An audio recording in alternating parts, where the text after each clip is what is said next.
प्राचीन समय में पृथ्वी पर पाप और अधर्म बढ़ने लगे थे। देवता और ऋषि चिंतित होकर भगवान विष्णु के पास पहुंचे। देवताओं ने हाथ जोड़कर कहा, हे पालनहार, संसार में अशांति बढ़ रही है, कृपया हमें मार्ग दिखाइए। भगवान विष्णु बोले, आषाढ़ शुक्ल एकादशी से मैं क्षीर सागर में योग निद्रा करूंगा। इन 4 महीनों में सभी मनुष्य धर्म, भक्ति, दान और व्रत का पालन करें।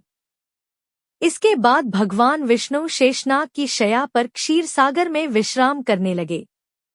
देवताओं ने श्रद्धा से भगवान को प्रणाम किया। क्षीर सागर का दृश्य अत्यंत अद्भुत था। चारों ओर दूध जैसा सफेद शांत जल, विशाल शेषनाग अपनी हजारों फनों के साथ, भगवान विष्णु पीतांबर धारण किए योग निद्रा में, माता लक्ष्मी भगवान के चरण दबा रही थी। देवता और ऋषि भगवान की स्तुति कर रहे थे। पूरा वातावरण दिव्य प्रकाश और शांति से भरा हुआ था। 4 महीनों तक ऋषि तपस्या करते रहे, भक्त भजन कीर्तन करते रहे, देवता भगवान विष्णु के जागने की प्रतीक्षा करते रहे। धरती पर लोग चातुर्मास के नियमों का पालन करते थे। अंततः कार्तिक शुक्ल एकादशी का पवित्र दिन आया।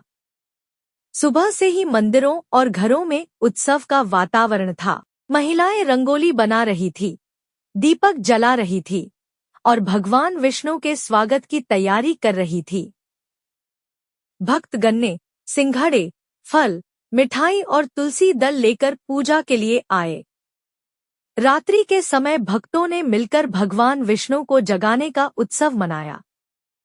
चारों ओर शंख बजने लगे, घंटियां गूंजने लगी, भजन कीर्तन होने लगे, दीपों की पंक्तियां जगमगाने लगी। भक्त प्रेम से गाने लगे, उठो देवा, बैठो देवा, अंगुरियां चटकाओ देवा। 4 महीने सोए देवा, अब जागो हमारे देवा। पूरा वातावरण भक्ति और आनंद से भर उठा। भक्तों की भक्ति और प्रेम से प्रसन्न होकर भगवान विष्णु योगनिद्रा से जाग उठे। जैसे ही भगवान जागे, देवताओं ने पुष्प वर्षा की, आकाश दिव्य प्रकाश से भर गया।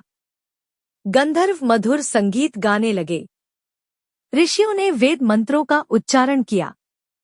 भगवान विष्णु मुस्कुराकर बोले, जो भक्त श्रद्धा और प्रेम से देवोत्थान एकादशी का व्रत करेगा, उसके सभी पाप नष्ट होंगे और उसे सुख, समृद्धि तथा मोक्ष प्राप्त होगा।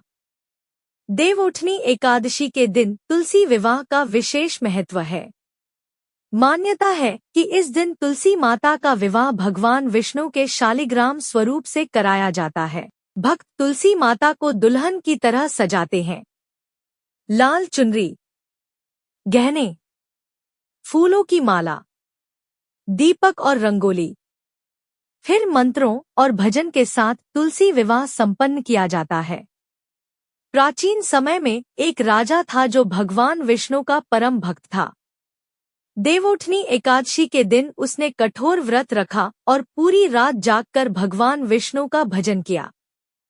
उसकी भक्ति से प्रसन्न होकर भगवान विष्णु ने उसे दर्शन दिए और कहा, हे राजन, तुम्हारी भक्ति से मैं अत्यंत प्रसन्न हूँ।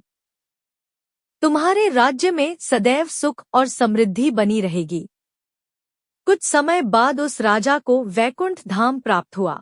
भगवान विष्णु इस दिन योगनिद्रा से जागते हैं। विवाह और शुभ कार्य पुनः शुरू होते हैं। तुलसी विवाह किया जाता है। पापों का नाश होता है। घर में सुख शांति आती है। मोक्ष की प्राप्ति होती है। प्रातः स्नान करके व्रत का संकल्प लें। भगवान विष्णु और तुलसी जी की पूजा करें। दीपदान करें। विष्णु सहस्रनाम का पाठ करें। रात्रि में जागरण और भजन करें। द्वादशी को विधिपूर्वक पारण करें। बोलिए श्री विष्णु भगवान की जय।